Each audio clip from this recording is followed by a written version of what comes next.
So let's talk about different ways to hold the throw line.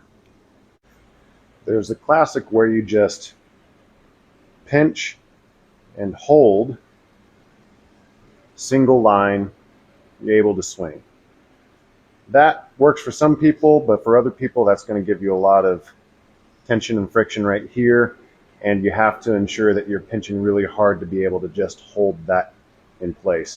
So something else people will do, just to modify that a little bit, is where you hold it here, you bring your middle finger and you just pinch on the other side. That relieves a lot of that pressure and need to hold real tight. I personally enjoy doing it this way myself. Another way people might use is to give yourself a little bit more ease in holding. You make a little slip knot. You hold on to this side and then you just put your finger through that slip knot. You hold it like that so that as you swing, there's really no pinching whatsoever. And then it goes up, and as you release, it will pull that slip knot through, and you're not having to worry about it snagging on anything.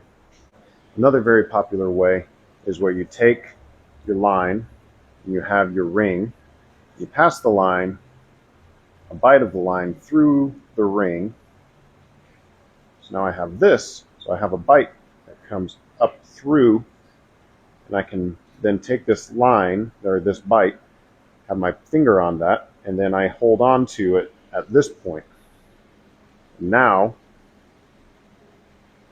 when I throw this, it'll go and it'll just pop through. That gives you a lot of control.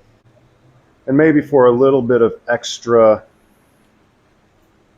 security and aim, people might do the granny method, which is where you take that bite, you pass it through, you bring it up here, and then rather than holding on to both sides with one hand, you can take the bite on one side and the single line on the other hand, and then you're able to do a granny kind of a shot that way.